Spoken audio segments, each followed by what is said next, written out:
আমরা দেখতে দেখতে রমাদানের একেবারে শেষ পর্যায়ে চলে এসেছি, আর এক দুদিন পরে আমরা ঈদ পালন করব। আমাদের ঈদুল ফিতর উদযাপন যেন আনন্দময় হয়, সুখময় হয়, আমরা এই কেমন আল্লাহ তাআলার কাছে করছি। আমাদের এই রমাদানের সিয়াম, আমরা যে রোজা রেখেছি, রোজাগুলো আল্লাহ কবুল করে নিক। আমাদের কিয়ামুল লাইলগুলো আল্লাহ তাআলা কবুল করে নিক। আমাদের রাত্রি জাগরণ ইবাদতগুলো আল্লাহ কবুল করুক। আমাদের তেলাওয়াতগুলোকে আল্লাহ কবুল করুক। আমাদের সাদাকাতুল ফিতর এবং অনলাইন বেসিস আমরা যত দিনই কাজগুলো করেছি একমাত্র শুধুমাত্র আল্লাহর সন্তুষ্টি অর্জনের জন্য, আল্লাহ তাআলা এগুলোকে কবুল আর মঞ্জুর করে নিক। ঈদের সালাতে আমাদের অতিরিক্ত তাকবীর দিতে হয়। এই তাকবীরের প্রসঙ্গটা 1 মিনিটে শেয়ার করে আজকের লাইভ প্রোগ্রাম আমি শেষ করতে যাচ্ছি ইনশাআল্লাহ। আমরা জানি যে ঈদে অতিরিক্ত তাকবীর দিতে হয়।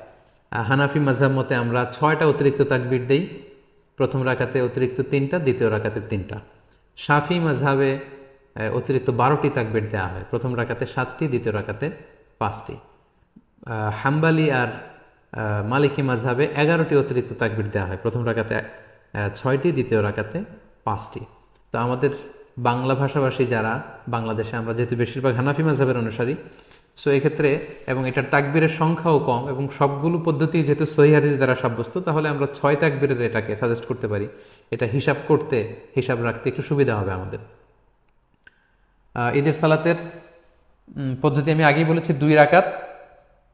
আপনি যদি 6 তাকবীরের সাথে আদায় করেন, আমরা যারা করি 6 তাকবীরের সাথে, সেটার পদ্ধতিটা হবে এমন: তাকবীরে তাহরিমা আল্লাহু আকবার বলে আপনি সানা পড়বেন। সানা পড়ে কেরাত পড়ার আগে আপনি অতিরিক্ত 3টা তাকবীর দিবেন, আল্লাহু আকবার, আল্লাহু আকবার, আল্লাহু আকবার। 3টা তাকবীর দেওয়ার পরে আপনি সূরা ফাতিহা পড়বেন, অন্য একটি সূরা পড়বেন, তারপর রুকু করবেন, সিজদা করে দ্বিতীয় রাকাতের জন্য দাঁড়িয়ে আপনি কেরাত পড়ে ফেলবেন আগে, অর্থাৎ সূরা ফাতিহা এবং অন্য একটি সূরা পড়ে ফেলবেন।